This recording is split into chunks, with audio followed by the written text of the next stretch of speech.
오늘 말씀은 출애굽기 25번째고요. 제목은 나일강의 피. 출애굽기 7장 14절에서 25절까지 보도록 하겠습니다. 출애굽기 7장 14절에서 25절, 이제 나일강의 피로 변하는 그 첫 번째 재앙에 대한 그런 말씀입니다. 우리 14절부터 한 목소리로 읽도록 하겠습니다. 시작. 여호와께서 모세에게 이르시되 바로의 마음이 완악하여 백성 보내기를 거절하는도다. 아침에 너는 바로에게로 가라. 보라, 그가 물 있는 곳으로 나오리니 너는 나일강가에 서서 그를 맞으며 그 뱀 되었던 지팡이를 손에 잡고 그에게 이르기를 히브리 사람의 하나님 여호와께서 나를 왕에게 보내어 이르시되 내 백성을 보내라. 그러면 그들이 광야에서 나를 섬길 것이니라 하였으나 이제까지 내가 듣지 아니하도다. 여호와가 이같이 이르노니 내가 이로 말미암아 나를 여호와인 줄 알리라. 볼지어다 내가 내 손을 지팡이로 나일강을 치면 그것이 피로 변하고 나일강의 고기가 죽고 그 물에서 악취가 나리니 애국 사람들이 그 강 물 마시기를 싫어하리라 하라. 여호와께서 또 모세에게 이르시되 아론에게 명령하기를 내 지팡이를 잡고 내 팔을 애굽 물들과 강들과 운하와 목과 모든 호수 위에 내밀라 하라. 그것들이 피가 되리니 애굽 온 땅과 나무 그릇과 돌 그릇 안에 모든 피가 있으리라. 모세와 아론이 여호와께서 명령하신 대로 행하여 바로와 그의 신하의 목전에서 지팡이를 들어 나일강을 치니 그 물이 다 피로 변하고 나일강의 고기가 죽고 그 물에서는 악취가 나니 애국 사람들이 나일강 물을 마시지 못하며 애국 온 땅에는 피가 있으나 애굽 요술사들도 자기들의 요술로 그와 같이 행함으로 바로의 마음이 완악하여 그들의 말을 듣지 아니하니 여호와께서 말씀과 같더라. 바로가 돌이켜 궁으로 돌아가고 그들이 관심을 가지지도 아니하였고 애굽 사람들은 나일강 물을 마실 수 없으므로 나일 강가를 두루 파서 마실 물을 구하였더라. 여호와께서 나일강을 치신 후 이레가 지나니라. 아멘. 나일강의 피로 변하는 사건 첫 번째 재앙을 우리가 함께 읽었습니다. 그 누가복음 16장에 보면 우리가 잘 아는 청지기의 비유가 있어요. 불의한 청지기의 비유. 그러니까 어떤 부자에게 이제 청지기가 있었는데 이제 요즘 말로 하면 이제 막 거래처를 이렇게 다니면서 주인의 재산을 마구 쓰는 거예요. 그러니까 법인카드 같은 걸로 막 이렇게 막 쓰고 다니는 거예요. 고급 호텔 가서 막 자고 막 가방 사고 막 이런 짓을 하는 거예요. 그러니까 막 낭비를 하는 거죠. 자기 돈도 아니면서 막 낭비를 해요. 그러다 이제 주인한테 딱 걸렸어요. 그 주인이 야 너는 이제 빨리 장부 정리하고 너는 이제 그만둬. 너 같은 애는 내가 못 쓰겠어. 그만둬 했어요. 청지기가 이제 잘리게 생긴 거예요. 잘리게 생겼어요.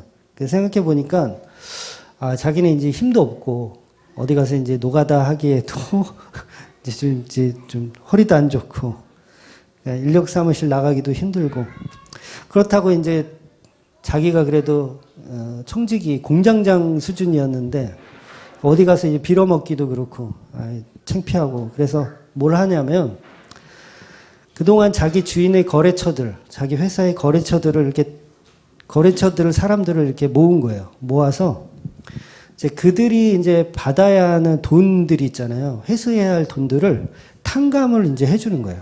그래서 예를 들어서 1,000만 원 받을 거 있으면 뭐 700만 원만 이렇게 갚으라고 이렇게 증서를 써주는 거죠. 그런 식으로 깎아주는 거예요. 그래서 이렇게 거래처에 환심을 사는 일을 이 청지기가 하는 거예요. 그러면 이 주인이 그 사실을 알았어요. 막 처음에는 법인카드 갖고 막 지 멋대로 써가지고 너 이제 정리해. 너 이제 잘렸어. 라고 했는데 쓸데없이도 거래처들을 모아다가 막 탕감을 해주는 거예요. 빚을.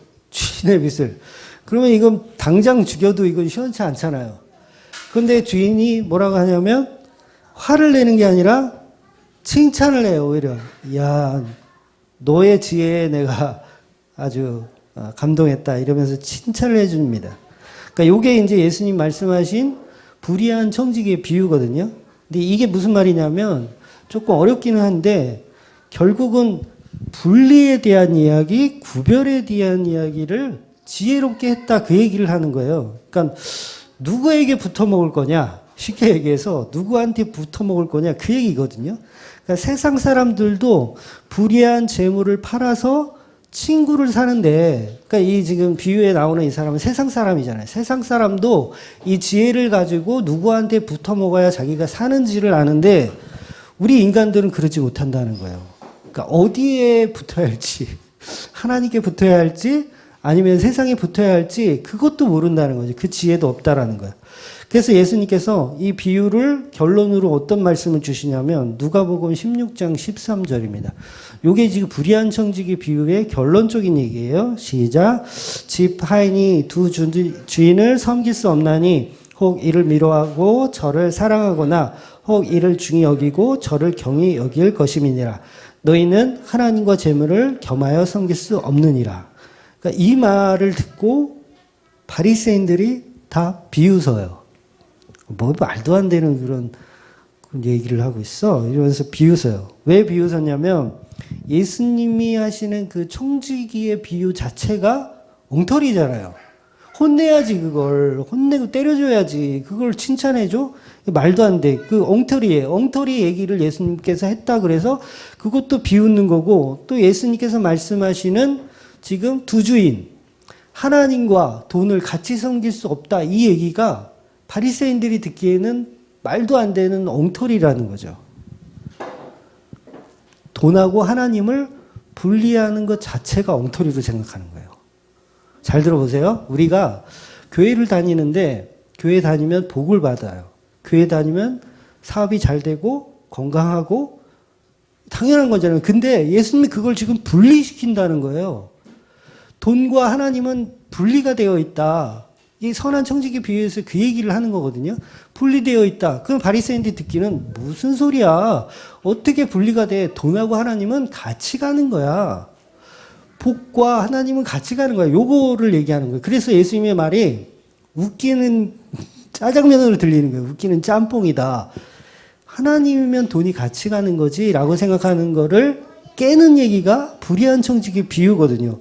그러니까 하나님 앞에 서려면 그런 것들을 이렇게 분리시켜야 된다는 얘기예요. 분리시켜야 된다는 얘기예요.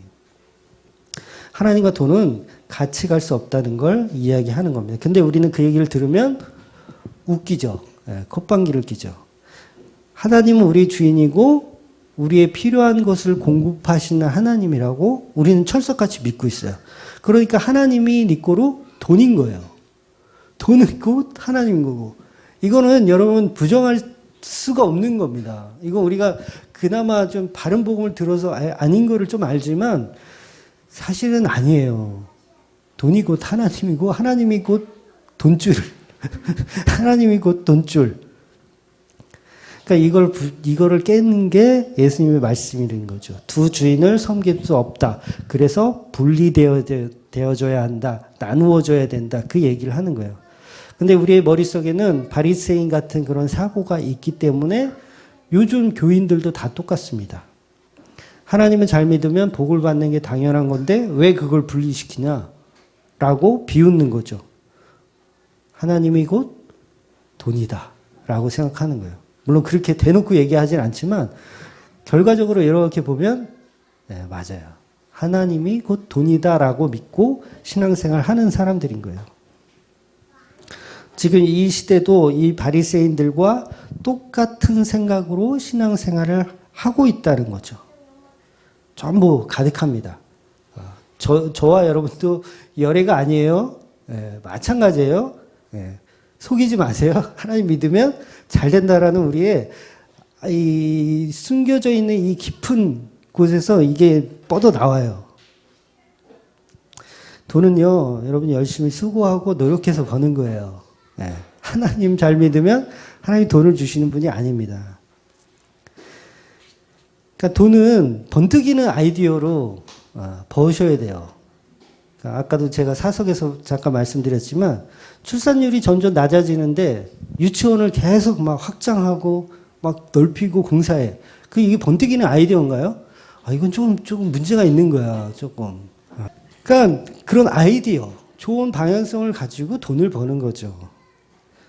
그러니까 10년 안에 사라질 직업군들이 있다고 인터넷에 막 이렇게 떠돌아다니죠. 10년 후면 이제 없어질 직업군들. 뭐 그런 대표적인 게 뭐 세무사, 뭐 회계사 이런 거 뭐 없어진다고 나왔더라고요.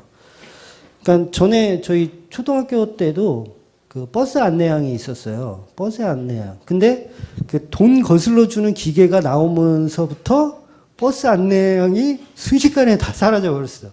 순식간에 다. 요즘 극장 가도요, 다 이거 다 기계로 다 표를 사요. 네, 극장을 안 가보셨군요. 기계로 표를 사. 고속도로 휴게소에서 밥을 먹는데 도대체 어디 가서 표를 사야 되는지 모르겠어. 근데 거기도 다 기계로 돼 있어서 내가 원하는 메뉴 그림을 누르고 뭐 카드 넣고 이런 식으로 돼 있더라고요. 그래서 돈은 시대의 흐름에 맞게 이 번뜩이는 아이디어로 돈을 버는 겁니다. 하나님이 그 아이디어까지 주시지는 않더라고요. 그래서 삼성전자 뭐 이건희 회장이나 현대차 사장이나 그런 사람들이 하나님 잘 믿어서 돈을 많이 버는 건가요? 하나님이 곧 돈인데, 네 거로 돈인데 그렇지 않잖아요. 하나님 잘 믿는다고 돈을 버는 게 아니에요. 그 록펠러가 하나님을 잘 섬기고 11조를 잘 내서 부자 됐다고 이렇게 얘기하는데 그거 다 거짓말입니다. 록펠러는요, 석유 그거를 장사하는 사람이었어요. 근데 그 판권을 자기가 독점했기 때문에 부자가 된 거예요. 독점. 남한테 중소기업 이런 거를 다 죽이고 자기가 독점했어요. 그 판권을. 그래서 부자가 된 거예요. 11조를 많이 내서 부자 된 게 아니라 아주 못돼 처먹은 인간이라 부자가 된 거라는 거죠. 그러니까 오죽하면 사설 경호원들을 데리고 다녔어요. 록펠러는. 왜? 자기를 해치려는 사람들이 너무 많아가지고 중소기업 사장들이 저 록펠러 때문에 그지되고 망하고 그런 사람들이 수두룩하게 많거든요. 그러니까 어떻게 하면 저 인간을 죽일까? 근데 그런 사람이 무슨 11조를 달려서 하나님의 복을 받은 사람이라고 이렇게 포장을 합니까? 그거는 다른 이야기죠. 예수님이 겨우 부자 만들어 주려고 이 땅에 오셨을까? 아니라는 거죠. 우리를 부자 만드는 게 목표라면 하나님은 우리한테 꿈속에 나타나서 그냥 로또 번호 하나씩 이렇게 다 알려주고 가시면 돼요. 그게 목적이라면, 부자 되는 게 목적이라면 굳이 교회 나와서 무슨 새벽기도 하고 주일성도 하고 이게 부자 만들기 위한 프로젝트라면 그렇게 하실 필요가 뭐가 있어요. 내가 구원할 성도, 내가 선택한 성도들에게는 로또 번호 하나씩 줘라. 이러면 끝날 문제죠. 그러니까 하나님은 잘 믿으면 세상에도 복을 받는다. 뭐 주일성수, 새벽기도, 가정예배, 뭐 축복의 통로다. 축복의 원동력이다. 기도는 교회의 심장이고 엔진이다. 뭐 특별 새벽기도 이런 거 다 엉터리 얘기들입니다. 사람의 가치를 추구해서 사람에게 어떤 뭔가를 끄집어내기 위한 인본주의적인 해석들이지 성경의 이야기는 아니에요. 이게 전부 바리새인들의 생각이에요. 바리새인들의 생각. 하나님은 곧 돈이다라는 건 바리새인들의 생각이에요. 예수님은 그것을 철저히 부셔버렸다는 거죠. 예수님은 오히려 그 하나님과 물질을 같이 엮을 수가 없다라고 얘기한 거예요. 그래서 두 주인이라는 얘기예요. 두 주인을 섬길 수가 없다. 우리는 하나님을 선택하든 돈을 선택하든 둘 중에 하나만 선택해야 된다는 거죠. 그래서 바리새인들을 향해 너희들은 어리석다라고 얘기하는 거예요. 어리석다. 세상 사람도 불의한 청지기도 그 정도 지혜는 있는데 너희들은 그 정도도 안 된다는구나라고 책망을 하시는 거예요. 책망을 하는 거. 그러니까 세상 사람들이 우리 교인들을 볼 때 책망해요. 책망해. 바보 같다 그래요. 교회 가면 뭐 하나님이 이것도 해주시고 저것도 해주시고 열심히 다닌대. 세상 사람이 보면 이 멍청한 놈들아. 하나님이 돈 주시러 교회에 모으냐? 세상 사람들도 안다는 얘기예요. 그게 불의한 청지기 비유거든요. 결국 오늘 본문도 어리석은 우상과 재물을 분리하지 못하고 우상을 섬기는 애굽인들에게, 파라오에게, 그리고 저와 여러분에게 던지는 강력한 메시지라는 거죠. 애굽인들이 왜 이렇게 많은 신들을 섬깁니까? 10대 재앙이 그게 다 우상이라 그랬잖아요. 우상 섬기는 거. 우상 섬기는 것들 하나씩 하나씩 부셔가시는 거예요. 왜 이렇게 섬겨요? 결국은 내가 복받기 위해서 우상들을 만들어내더라는 거예요. 결국 우상들이 우리에게 돈 준다는 겁니다. 다른 거 아니고 우상들이 나에게 돈 준다는 거. 복 준다는 거죠. 복. 세상 사람들이 얘기하는. 성공을 주고 번영을 주고 풍요를 준다는 거죠. 풍요. 그러면 우리가 하나님을 믿을 때도 우리 안에 평안을 주고 번영을 주고 성경을 주는 하나님을 믿고 있다면 우리가 신앙생활을 잘하고 있는 거예요? 못하고 있는 거예요? 못하고 있는 거예요. 우리는 바리새인과 같은 신앙생활을 하고 있는 거고 애굽인들과 똑같은 신앙생활을 하고 있는 거죠. 우리는 여전히 불의한 청지기를 이해 못하고 예수님을 비웃고 있는 바리새인들이라는 거예요. 나일강이 피로 변하는 저주를 받은 애굽인들하고 똑같은 거죠. 그래서 우리가 그냥 파라오하고 다를 게 없습니다. 우리 번영을 좋아하잖아요. 추구하잖아요. 그렇지 않나요? 풍요를 추구하잖아요. 하나님을 이용하여 풍요를 얻고자 하는 가짜들에게 피해 재앙이 오는 거예요. 피해 재앙이.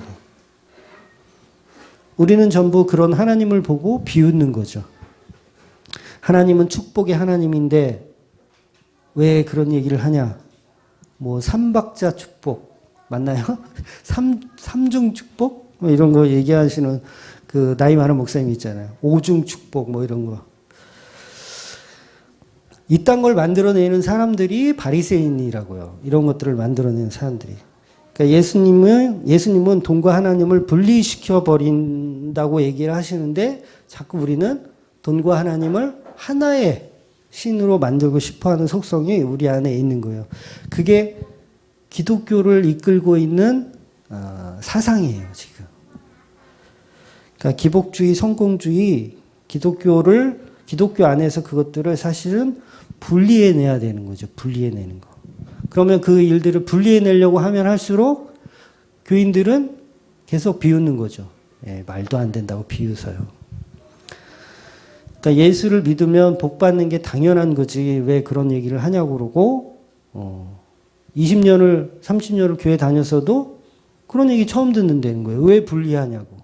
하나님은 복 주시는 하나님인데 왜 분리하냐고. 처음 듣는데요. 예수님이 다 하신 얘기인데 처음 듣는데요. 그러니까 성경은 전부 번영과 분리, 성공과 분리를 얘기해요. 번영과의 분리, 성공과의 분리를 얘기해요. 물질과의 분리를 말한다고요.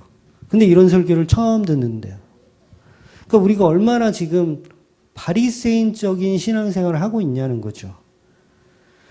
하나님은 우리 아버지인데 당연히 우리에게 좋은 것을 주시길 원해. 무엇이든지 달라고 하면 기쁨으로 주시는 하나님이야. 근데 왜 아니라고 해? 그럴듯하잖아요. 네. 근데 아니에요. 하나님은 우리한테 십자가를 주러 오신 분이지 우리한테 번영과 성공을 주러 오신 분이 아니라는 거죠. 그러니까 성공과 번영은 세상 사람들이 추구하는 가치라는 거예요. 세상 사람들이. 하나님은 오직 우리에게 구원의 피를 주시러 오신 분이에요. 피를. 그러니까 요한복음 14장 27절 한번 보겠습니다. 시작. 평안을 너희에게 끼치노니 곧 나의 평안을 너희에게 주노라. 내가 너희에게 주는 것은 세상이 주는 것과 같지 아니하니라. 너희는 마음에 근심하지도 말고 두려워하지도 말라. 그러니까 하나님이 예수님이 주시는 평안은 세상이 줄 수 없는 거래요. 그러면 아주 쉽게 우리가 이해할 수 있는 게 목사가 하는 설교는 세상에서 주는 설교의 방향성과 똑같으면 틀린 거란 얘기예요. 틀린 거예요. 그러니까 스님이 하는 설법이나 목사가 하는 방향성이 똑같다 그러면 그건 틀린 거예요. 잘못된 거예요. 왜? 예수님이 주시는 평안은 세상에 줄 수 있는 방식도 아니고 그런 포장도 아니고 그런 형식도 아니기 때문에 그런 거예요. 그럼 똑같이 그런 축복을 얘기한다면 그러면 우린 지금 엉터리라는 얘기죠. 엉터리라는 얘기예요. 그러니까 예수님은 우리에게 세상이 주는 평안을 주시는 분이 아니고 세상은 편안함을 주잖아요. 편안함. 돈 많으면 편안하잖아요. 그죠? 제가 돈이 많아 본 적이 없어가지고 편안하죠? 돈 많으신 분 누구 손 좀 들어보세요. 편안해요. 편안해요. 그런데 그건 평안이 아니라는 거죠. 예수님께서 주시는 평안이 아니라는 거죠. 진짜 평안은 오직 피, 생명의 피, 십자가밖에 없는 거예요. 그러니까 세상은 절대 이 피를 주지 못해요. 세상에서 피를 안 줘요. 박이나 씌우지. 피를 안 줘요. 죄송합니다. 그래서 우리는 삼일체 하나님을 자꾸 분리시키잖아요. 분리시켜서 삼일체를 우리 이해 못하니까 차등을 둬가지고 서열 1, 2, 3 만들어가지고 서열을 매겨서 이 순서대로 막 이렇게 복에 대한 나에게 어떻게 접근하는지를 이렇게 듣고 싶어 하는 거죠. 결국 우리가 만들어 놓은 철학으로 계속 이해하고 싶은 거예요. 삼일체는 오전에도 말씀드렸지만 우열이 없는, 높고 낮음이 없는 그냥 진짜 삼위일체의 하나님을 이야기하는 거예요. 오늘 애굽의 첫 재앙이 옵니다. 하나님을 모르는 자들에게 하나님과 우상을 분리하는 작업을 하는 거예요. 우상을 분리하는 작업을 하는 거예요. 그러니까 이스라엘과 애굽을 분리하는 작업을 하는 거예요. 하나님과 우상을 분리하는 작업을 하는 거예요. 돈과 하나님을 분리하는 작업을 하는 거예요. 그러니까 하나님은 이들이 믿는 그 우상들이 뭐예요? 다 축복의 신이잖아요. 축복의 신, 번영의 신, 기복의 신. 그것들을 분리시켜 버리는 거예요. 아주 저주 가운데 밀어 넣는 거죠. 그러니까 하나님 나라와 세상 나라를 분리하는 거예요. 그 첫 번째 분리가 바로 피예요. 피. 그러니까 산상수훈 그 팔복을 기억하세요? 팔복이 천국으로 시작해서 천국으로 끝나요. 한번 볼게요. 마태복음 5장 3절하고 10절 같이 읽어볼게요. 시작. 심령이 가난한 자는 복이 있나니 천국이 그들의 것이며 의를 위하여 박해를 받는 자는 복이 있나니 천국이 그들의 것이며. 그러니까 천국으로 시작해서 천국으로 끝나는 게 복이에요. 그래서 오늘 10대 재앙도 피로 시작해서 피로 끝납니다. 그러니까 나일강의 피로 변하는 그 피해 사건으로 해서 6월절의 어린 양의 피로 끝나는 거예요. 피로 시작해서 피로 끝나는 거. 그러니까 천국으로 시작해서 천국으로 끝나는 것처럼 가난한 자가 복이 있고 박해를 받는 자가 복이 있고, 그런데 그들이 천국이 주어진다고 하잖아요. 가난한 자, 박해를 받는 자가 천국이 주어진대요. 그러니까 피가 뭐예요? 피가 죽는 거예요, 죽는 거. 이게 십자가거든요. 죽는 거예요. 죽는 자가 분리되는 거예요. 세상과 분리되는 거예요. 10대 재앙에서 분리되는 거예요. 그러니까 오늘 애굽의 10가지 재앙도 나일강의 피로 변하는 사건을 시작으로 마지막 사건에는 어린 양의 피가 등장합니다. 피로 시작하여 피로 끝나는 거예요. 그게 분리이고 이게 천국의 모형입니다. 이스라엘 백성들이 지금 어디 가죠? 이제 우리 어디 가려고 그래요? 이스라엘 백성들이 어디 가려고? 가나안 땅이라고 하는 천국을 상징하는 곳으로 가기 위해 지금 세상과 분리 작업을 시작하는 거예요. 그 분리 작업의 시작이 뭐라고요? 피예요, 피. 마무리도 피. 피로 시작하여 피로 끝나는 거. 그 천국을 가는 자리, 차지하려는 그곳은 성공도 아니고 번영도 아니고 풍요도 아니고 그것을 다 박살내고 오로지 피로만 갈 수 있는 곳, 피로만 갈 수 있는 천국을 의미하는 거예요. 그러니까 우리가 이 세상을 살면서 뭐예요? 가난해야 돼요. 이건 돈만 얘기하는 게 아니에요. 돈을 얘기하는 게 아니에요. 모든 심령의 가난을 얘기하는 거예요. 가난해야 되고요. 박해를 받아야 돼요. 그래야 천국에 갈 수 있어요. 그래서 이 애굽에 무슨 일이 벌어지냐면 우박이 떨어져요. 뭐요? 다 부셔버리는 거예요. 먹을 거, 뭐 이런 열매 이런 게 다 부셔지는 거예요. 다 박살나요. 다 박살나는데 그래도 좀 건져 먹을 게 있잖아요. 뭐 땅에 떨어진 거라면. 그거 메뚜기가 와서 그거마저도 다 처먹어요. 아무것도 없어. 우리는. 이 분리 작업이 우리 안에 있는 거예요. 우리 안에 있는 거. 어디 가기 위해서? 가나안 땅, 천국 가기 위해서 다 없어지는 거예요. 다 없어져요. 가난해지고 박해받고. 그러니까 이 얘기를 바리새인들은 절대 이해할 수 없는 거예요. 무슨 소리야? 하나님은 복의 하나님인데 뭐가 닿고 박살나고 다 없어져. 그러니까 십자가가 서기 위해서 그 과정들이 존재한다는 거죠. 그러니까 세상과 분리하는 작업은 십자가로 시작해서 십자가로 끝납니다. 여러분 10대 재앙으로 환경이 박살나버린 애굽하고 이스라엘 백성들이 40년 동안 살았던 광야하고 한 비교를 한번 해보세요. 10대 재앙으로 여기 지금 애굽이 아작이 났어요. 아작 났어. 그리고 이제 광야에서 살아. 광야에서 살아. 그러면 두 군데를 딱 비교해 봤을 때 그래도 어디가 더 살기 좋아요? 아무리 아작이 났어도 애굽이 더 살기 좋은 거예요. 아무리 아작이 났어도. 그럼 뭐예요? 이 이스라엘 백성들이 광야에 가서 어디 다시 가고 싶어요, 자꾸. 애굽으로 다시 가고 싶어요. 왜요? 아무리 10대 재앙으로 아작이 났어도 여기가 더 살만하거든요.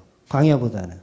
그러니까 우리 안에 이게 계속 있는 거예요. 아무리 하나님이 박해를 설명하고 가난함을 설명하고 십자가를 아무리 설명해도 우리는 계속 사는 동안 계속 거기가 좋사오니 애굽이 좋사오니 교회에서 담임 목사가 아무리 복은 아니고 십자가만 믿으세요 얘기해도 그래도 돌아서면 복이 더 좋은 거예요. 저도 마찬가지예요. 저도 아니라고 얘기하는 게 아니에요. 저도 마찬가지더라는 거죠.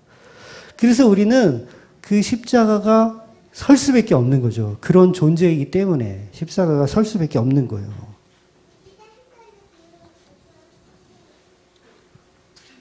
그래서 우리의 고향은 애굽이 아닙니다. 자꾸 우리의 고향, 애굽으로 착각하는데 우리의 고향은 십자가예요. 십자가.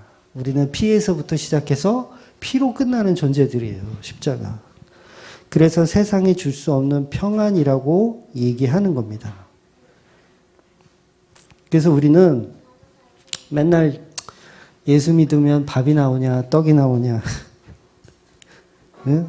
목사는 맨날 욕심 부리지 말라 그러고, 맨날 죽으라 그러고, 맨날 십자가 타령만 하는데, 돈은 돈은 누가 벌 거냐. 교회 헌금 누가 하고, 뭐 건축은 누가 하고, 뭐 어떻게 하겠다는 거냐. 그래도 분리를 해야 된다는 거죠. 우리는 분리를 해야 돼. 아닌 것 같지만 예수님 말씀이 그거니까 우리는 그걸 분리 작업을 안 되지만 하는 거예요. 분리 작업을. 그래야지만 십자가가 보이더라는 거죠. 안 그러면 십자가가 안 보인다는 거예요. 안 보인다는 거. 하나님이 우리를 이 땅에서 정말 거지같이 살고, 뭐 사업하면 다 망하고, 막 이렇게 살기를 정말 원하시는 게 아니에요. 여러분, 제 설교를 또 오해하지 마세요. 그렇게 오해해가지고, 우리는 무조건 망해야 되고, 우리는 무조건, 병 얻어야 되고, 감기 나면 다른 사람은 금방 나는데, 우리는 막 열흘씩, 한 달씩 막 알아야 되고, 그런 얘기를 하는 게 아니라, 하나님도 우리가 건강하고 살고 이런 걸 원하시지만, 그 상황에서는 절대 십자가를 볼 수가 없으니까 십자가 보라고 그 현상들이 우리한테 일어난다는 거예요. 그러니까 어쩌면 이걸 복인 거예요. 이 현상들이. 그러니까 이거 왜곡하지 좀 마세요. 이거 왜곡해서 이혜원 목사 설교 들으면 다 거지되고 다 가난해지고 그 얘기를 하는 게 아니에요. 십자가를 보기 위한 방법. 그러니까 사람마다 다른 거죠. 어떤 사람은 철저히 망하고 다 깨지고 부서져야 그때 십자가를 보는 사람이 있고, 어떤 사람은 정말 부자임에도 불구하고 내가 마음이 풍요로움에도 불구하고 십자가를 보는 사람도 있어요. 성경에도 그런 인물들이 있어요. 뭐 니고데모도 그렇고 아리마대 요셉도 그렇고 부자인데도 봤어요. 세리 뽕나무에 올라간 삭개오도 부자잖아요. 하나님 봤어요. 예수님 봤어요. 그러니까 제 얘기는 그런 것을 통해서 우리의 모든 삶은 다 십자가로 연결시키기 위한 과정들이라는 거죠. 그러니까 내 안에 가난한 일이 일어나도 그건 십자가의 은혜인 거고, 내가 로또를 맞아도 그건 십자가의 은혜인 거예요. 물론 그걸 통해서 이 십자가를 보기가 힘들지만, 그래서 복음을 모르면 아무리 자기가 거지로 살고 아무리 부자로 살아도 복음 모르면 소용이 없는 거예요. 그래서 복음을 아는 자들은 성도만 복음을 이해하게 되는 겁니다. 그러니까 세상의 복에 종노릇하지 않고 복음을 누리며 우리가 직장 생활도 할 수 있는 거고 사업도 할 수 있는 거고, 복음을 모르면 여러분 세상에서 노예로 살아요. 노예로 살아요. 노예로. 직장 생활 다 해보셨잖아요. 직장 생활 하면 그냥 노예예요. 노예. 말이 이거 좀 그런데 노예예요. 어차피 돈 받아 먹으려고 노예처럼 사는 거예요. 복음 모르면 그런 인생이에요. 뭐 별다른 인생이 아니에요. 근데 교회 다니는 사람도 마찬가지죠. 복음을 알면 내가 노예로 사는 게 아니라 복음을 위한 통로로 사는 거예요. 그러니까 오히려 더 기쁨이 있죠. 이 역설을 여러분 잘 이해하셔야 되는데, 그래서 우리는 직장을 다녀도 노예로 살지 않고 사업처로 생각하고 직장으로 생각하는 거죠. 하나님이 주신 일터라고 생각을 하는 거죠. 그래서 그 안에서 진짜 성도는 두 주인을 섬기지 않는 거예요. 그러니까 복음 모르면 아무리 대기업을 다녀도 매출을 뭐 10억, 20억 막 이렇게 찍어도 소용이 없습니다. 그 당시에 나일강에 우상신이 존재했습니다. 근데 이 나일강 신은 크놈이라는 신이 있었고 하피라고 하는 풍요의 신이 있었어요. 그 신을 애굽인들이 막 섬겼습니다. 그리고 이제 그 나일강의 물고기 모양을 한 그런 우상들도 애굽 사람들이 많이 섬겼어요. 그러니까 그 사람들이 그것을 섬긴 이유는 나일강의 신이 나일강을 통해서 우리에게 풍요를 준다라고 믿었던 거죠. 그래서 이 파라오가 아침 일찍 이 나일강에 가는 이유가 제사를 드리러 가는 거예요. 제사를. 나일강의 하피라는 신 크놈한테 제사를 드리기 위해서 가는 거예요. 아침 일찍 농사를 잘 되게 해달라고, 풍요를 달라고 기도하고 제사 드리러 가는 겁니다. 그러니까 나일강의 우상에게 복을 달라고 기도하는 거예요. 그러니까 오늘날의 많은 우리 교인들도 새벽잠을 설쳐가면서 자신의 물질과 건강을 위해, 자신의 직장과 사업을 위해, 삶의 번영을 위해, 풍요와 먹을 생수를 위해 새벽마다 수고하고 기도하는 종교인들이 많아요. 불교인들도 많아요. 천주교인들도 많아요. 기독교인들도 많아요. 파라오도 했어요. 그럼 이게 뭐가 다르냐는 거죠. 과연 뭐가 다르냐는 거죠. 그러니까 오전에도 말씀드렸지만 예배의 방식은 달라도 예배의 대상, 기도의 대상은 바뀌어서는 안 되는 거예요. 그러면 우상숭배 되는 거예요. 그러니까 추리닝이 있고 여러분 예배에 참석하셔도 됩니다. 돼요. 네. 그런데 예배의 대상이 바뀌어버리면 그건 안 되는 거예요. 그건 안 되는 거예요. 그러니까 하나님은 십자가라는 진리를 주시는 분인데 자꾸 우리가 그 하나님을 풍요의 신으로, 번영의 신으로 만들어서 그것을 예배하거나 그것에 기도의 목적을 가지면 그건 이미 우상을 섬기고 있는 거예요, 우리는. 그러니까 새벽에 드리는 예배가 하나님을 예배하는 것이 아니고 나의 삶의 번영과 풍요와 축복을 위해서 하는 거라면 여전히 우리는 나일강을 향해 제사 드리고 있는 파라오와 다를 게 하나도 없는 거죠. 똑같은 거죠. 그런 우상 숭배하는 애굽 사람들에게 하나님이 나일강을 피로 변하게 하시는 거예요. 분리시키는 거죠. 이제 너희들의 축복은 끝났어. 너희들이 추구했던 돈은 없어. 치시는 거예요. 나일강을 쳐버리는 거예요. 그러니까 우리의 삶의 원동력이 피잖아요. 우리 삶의 원동력이 피잖아요. 피는 생명이에요. 피는 생명. 그러니까 이거는 과학적으로도 피가 생명이다라는 걸 의사분들도 좀 깊이 공부하신 의사들도 피에 있구나. 생명은 피에 있구나. 이런 말씀들을 하시더라고요. 그러니까 레위기서 17장 11절 보겠습니다.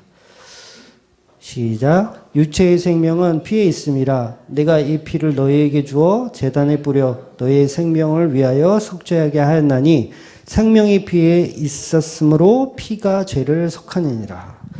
그러니까 지금 전 애굽에 피가 뿌려지는 거예요. 전 애굽에 피가 뿌려지는 거예요. 여러분, 예수님은 십자가에 달려서 죽으셨잖아요. 피가 뿌려진 거죠. 그러면 사실은 전 인류에 뿌려진 거예요. 뿌려졌지만 그거를 못 알아듣는 사람들은 그냥 지옥 가는 거고, 그것을 알아듣고 보혈의 피라고 인정하고 아는 사람들은 구원을 받는 거잖아요. 물론 그 구원의 그 결정은 우리가 하는 건 아니지만, 그러니까 애굽에 피가 뿌려졌어요. 그럼 피가 뿌려졌으면 이거를 피가 뿌려진 하나님의 은혜로 알고 돌아서는 사람이 있었다고 하면 그 사람은 구원 받는 거잖아요. 근데 안타깝게도 돌아서는 사람이 아직은 없죠. 그래서 전 애굽에 피가 뿌려지는 거예요. 사람들은 다 뭘로 봐요? 저주로 봐요. 피가 뿌려졌는데 저주로 봐. 그럼 성도는 어떻게 봐야 돼요? 은혜로 봐야 돼요, 그걸. 와, 나일강이 피로 변했네? 와, 이건 하나님의 은혜다라고 본 사람이 없잖아요. 근데 성도는 그렇게 본다는 얘기죠, 성도는. 그래서 성도의 방향성과 애굽의 방향성은 달라지는 거예요. 그러니까 교회 안에서도 피가 뿌려지면 그걸 은혜로 보는 사람들이 있고 저주로 보는 사람들이 있어요. 그러니까 저와 여러분들에게 나오는 것은 뭐예요? 악취밖에 없잖아요. 피가 뿌려졌는데 악취밖에 없어요. 악취밖에 나오는 게 없어. 그런데 그 악취까지도 은혜로 봐야 된다는 거죠. 은혜로. 근데 우린 다 저주로 봐요. 은혜로 보지 않고. 저 사람은 저 뭐 해가지고 지금 뭐 사업 망했대. 저주구나. 저 사람은 지금 아파가지고 쓰러졌대. 오늘 내일 한대. 저주구나. 이렇게 보잖아요. 우린 그 안에서 이제 나올 방법이 없는 거예요. 그러니까 피를 보는 순간 다 저주로 보는 거죠. 나에게 풍요를 줬던 나일강이 피로 변해서 이거 저주구나 생각하는 거예요. 근데 지금 성경은 역설을 하고 있는 거예요. 그게 곧 은혜다라는 걸 이야기하고 있는 거예요. 그 십자가가 뭡니까? 죽는 거예요. 근데 그 십자가가 은혜잖아요. 은혜. 성도만 이해할 수 있는. 그러니까 나일강에 십자가가 꽂히는 거예요. 사실은. 나일강에 십자가가 꽂히는 거예요. 죽는 거예요. 뭐가 죽었어요? 나일강이 죽어버렸어요. 애굽의 생명이 죽어버렸어요.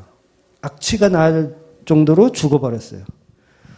근데 성도는 그걸 보면서 이제 하나님의 은혜가 개입됐구나. 이렇게 본다는 거죠. 그러니까 나일강의 물을 피로 바꾼다는 것은 애굽 전체를 죽이겠다는 이야기, 십자가 이야기라는 거죠. 즉 모세가 태어날 때 많은 아이들이 나일강에서 악어밥으로 죽어갔습니다. 그런 죽어가는 그 아이들, 피가 도대체 여기서 어디서 나왔을까요? 피가. 하나님 물을 피로, 그냥 물론 바꾸셨겠지. 피로 바꾸셨겠지만 결국은 그게 십자가에 대한 하나님의 은혜, 생명을 피로 바꾼, 인간의 생명을 피로 바꾼 하나님의 천지 창조적 목적이 그 안에 숨겨져 있는 거예요. 피로 바꾼 생명을 살리기 위한. 피는 곧 생명인데 사람들은 물이 생명인 줄 알아요. 나일강에 먹을 수 있는 이 좋은 물이 생명인 줄 알아요. 근데 하나님은 피가 곧 생명이야. 우리 레위기에서 지금 봤잖아요. 피가 곧 생명이야. 그러니까 이게 역설이죠. 역설. 알아듣기 어려운. 이 역설이 지금 수면 위로 부각이 된 거예요. 그러니까 우상숭배하는 자들은 도저히 이해할 수가 없죠. 도저히 이해할 수가 없어요. 하나님의 심판이구나, 보응이구나. 그 정도밖에 이해하지 못합니다. 그러니까 피로 변한 나일강은 이제 더 이상 애굽인에게 생명의 강도 아니고 풍요와 번영의 상징도 아닙니다. 회개할 수 있는 찬스가 사실은 온 거예요. 졸업회개의 찬스. 회개를 할 수 있는. 십자가라는 진짜 복이 떨어진 거죠. 애굽 땅에. 그런데 우리는 그거를 못 보고 여전히 새벽기도 가서 복을 달라고 기도하는 애굽의 왕과 똑같은 모습으로 하고 신앙생활을 하고 있다는 거죠. 근데 그 모든 내용을 예수님 피로 바꾸시는 거예요. 진짜 생명, 피로 바꾸시는 거예요. 그래서 십자가는 우리에게 어떤 만사 형통도 제공하지 않습니다. 네. 십자가는 우리에게 승진을 주지도 않고 대학 합격을 주지도 않습니다. 사업을 성공시켜 주지도 않습니다. 그런 식으로 새벽 예배를 하고 있다면 우리 삶에도 반드시 나일강이 피로 변하는 사건이 일어납니다. 네. 저주하는 것 같은데 저주 아니에요. 나일강이 피로 변하는 건 은혜예요. 은혜. 있을지어다. 주여. 이게 하나님의 부르심이라는 거예요. 하나님의 부르심. 오히려 그런 사건들이 우리에게 은혜가 되어야 합니다. 파라오에게 사실은 하나님의 은혜가 지금 쏟아지고 있는 거예요. 못 알아들으면 저주, 알아들으면 은혜. 물론 못 알아듣고 있어요. 그러니까 십자가가 골고다에 세워졌는데 하나님이 입으로 다 이루었다라고 얘기해요. 그런데 사람들은 여전히 그 십자가를 저주로 본다는 거죠. 저주. 근데 성도는 은혜로 본다는 거예요. 은혜. 그러니까 나일강이 피로 변했어요. 저주입니까? 은혜입니까? 우리는 성도니까. 나일강이 피로 변했다는 건 은혜인 거예요. 은혜. 성도에게는 그것이 은혜입니다. 하나님 앞에 갈 수 있는 유일한 방법이 길이 제시됐으니까. 애굽인들에게 이거는 정말 큰 은혜인데 애굽인들은 다 저주로 보겠죠. 그러니까 오히려 애굽에서 종으로 살던 이스라엘도 저주라고 생각했을 거예요. 이스라엘 백성들도. 그런데 그게 저주가 아니고 은혜라는 것을 계속해서 이제 설명하는 거예요. 출애굽기 전체를 통해서 계속 설명하는 겁니다.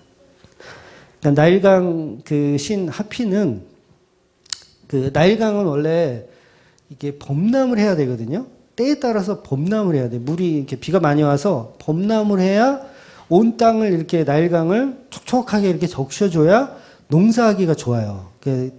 우리나라는 범람하면 큰일 나지만 나일강은 좀 범람을 해줘서 농사를 잘 짓게 해줘야 된다고 합니다. 그래서 한마디로 나일강의 신은 풍요의 신이에요. 근데 그 물이 피로 변해서 그게 온 땅에 다 스며들면 어떻게 해요? 농사 짓기가 망하잖아요. 농사 못 짓잖아요. 또한 나일강에 살고 있는 애굽인들의 주식으로 먹었던 게 뭐냐면 물고기를 주로 많이 먹었다 그래요. 나일강에서 이제 많이 잡아서 이렇게 먹었는데 오늘 본문에 보면 물고기가 다 죽어요. 물고기 다 죽어요. 그러니까 생계 위협까지도 받은 거예요. 그냥 다 죽이는 겁니다.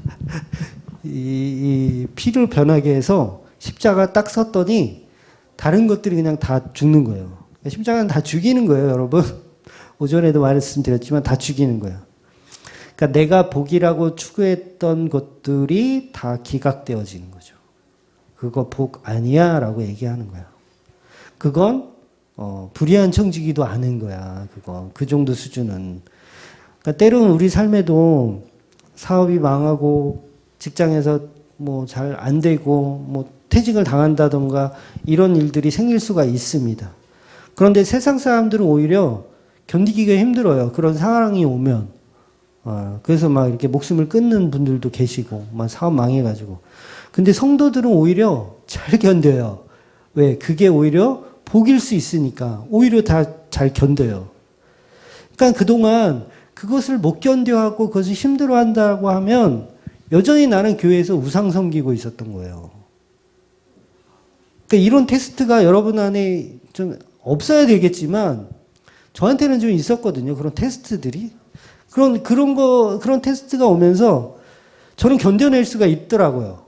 예, 안 그랬으면 힘들어서 못 견뎠을 것 같은데 그래도 좀 견뎌낼만 하더라고요. 그러니까 그나마 그래도 내가 그래도 하나님을 우상으로 섬기진 않았구나. 그래도 하나님의 어떤 그 진심을 그래도 조금은 내가 좀 알아줬나? 무슨 말을 드린지 이해하시죠? 진짜와 가짜가 그런 환란에서 결정이 나더라는 거예요. 가짜들은 못 견딥니다. 나일강이 피로 변하는 순간 가짜들은 다 포기하는 거예요. 그러나 진짜들은 그게 하나님의 은혜라고 알게 된다는 거죠. 여러분, 우리가 죽는 순간에 모든 것이 다 멈춰버립니다. 시 공간이 다 뒤틀려져요. 시 공간이 뒤틀려져서 한마디로 다 묵시의 세계로 들어가는 거예요. 더 이상 이 세상과 연결되는 순간이 아니에요. 시간도 멈춰버리고 모든 것이 묵시의 세계로 들어갑니다. 심지어는 남자 여자도 없어요. 천사의 모습처럼 돼서 장가도 안 가요. 변해요. 뭔가 변해. 어떻게 변할지는 몰라. 그래도 저는 저희 와이프를 계속 와이프라 불렀으면 좋겠어. 거기 가서도. 근데 어떻게 변할지 모르지만 묵시의 세계로 모든 것이 다 변해집니다. 그때 내가 추구하는 것들 다 버리고 가는 거예요. 다 놓고 가요. 하나도 못 가져갑니다. 돈 당연히 못 가져가고 명예 가져갈 수 있을 것 같아요? 명예도 못 가져가요. 성별 자체가 없어지는데 무슨 명예를 어떻게 가져가요? 다 못 가져가요. 이 세상에서 다 버리고 가는 거예요. 이건희 회장님도 뭐 예수를 믿는지 어쩐지 모르지만 믿어서 천국에 가시면 삼성 다 놓고 가셔야 돼요. 그리고 명예, 이건희 회장이라는 어떤 사람들이 그런 칭찬 이런 것들이 천국 가면 싹 세팅돼요. 오직 하나님의 영광, 하나님의 거룩만 있는 곳이에요. 거긴. 이건희 회장님의 거룩이 있을 것 같아요? 거기 사도 바울의 거룩이 있을 것 같아요? 베드로의 거룩이 있을 것 같아요? 아무것도 없어요. 명예고 돈이고 다 놓고 가는 곳이 천국이란 말이죠. 전부 무용지물인 거예요. 십자가 앞에서는, 천국 앞에서는 다 무용지물. 그런데 그 쓰레기들이잖아요. 어떻게 보면 이 세상에 다 쓰레기들. 그러니까 내가 넘치도록 축복을 받는다 이 얘기가 뭐예요? 넘친다는 게 뭐예요? 쓰레기 된다는 얘기잖아요. 내가 돈을 넘치도록 받아요. 그럼 그 넘쳐서 버리는 것들은 다 쓰레기인 거예요. 내가 먹을 양이 짬뽕 한 그릇인데 막 부어줘. 많이 먹으라고. 결국은 뭐예요? 내가 다 못 먹기 때문에 쓰레기예요. 그건 쓰레기. 근데 우리는 그러면 이 세상을 쓰레기 많이 모으기 프로젝트로 살고 있는 거예요. 어떻게 보면. 명예라는 쓰레기, 돈이라는 쓰레기, 어차피 놓고 갈 것들인데 그것들에 우리가 집중해서 산다면 하늘의 것을 못 보고 있는 거죠. 못 보고 있는 거. 여전히 우리는 애굽의 사람들처럼 살아가고 있는 거죠. 그래서 그곳에 악취가 진동하는 거예요. 악취가. 세상은요, 악취가 진동합니다. 그러니까 나의 이익을 위하여, 나의 풍요를 위해서 살고 있는 그 모습이 바로 악취가 나는 거예요. 악취가 나는 거. 이 세상의 종말의 모습은 모든 것을 다 놓고 가는 겁니다. 그러니까 하나님을 이용하여 나의 삶의 번영을 삼고 예수를 이용하여 성부 하나님께 축복을 얻어내려 했던 그 마음, 모든 것이 다 우상 숭배의 쓰레기들인 거예요. 그렇게 내가 쌓아 올렸던 그 복들이 한순간에 다 피로 변하는 거예요. 피로 변하는 거예요. 나를 위해서 살던 새벽 제자들, 나를 위해서 하나님을 이용해 먹던 그 모습이 전부 악취나는 모습으로 보일 날이 이제 갈 때가 된 거죠. 이제 천국 갈 때가 된 거죠. 여러분, 우리는 이것을 인식하셔야 됩니다. 우리는 은혜가 은혜인지 모르고, 복이 복인지 모르고, 무엇이 정말 진리인지를 여전히 몰라요. 그래서 우리는 세상이 추구하는 악취나는 것들을 계속 추구하며 사는 자들이 아니라 예수 그리스도의 보혈을 통해서 우리에게 주신 은혜를 볼 수 있는 사람들이어야 합니다. 우리 삶의 피로 변한 나일강에서 여러분은 나오셔야 돼요. 더 이상 그 나일강의 복을 추구하시면 안 됩니다.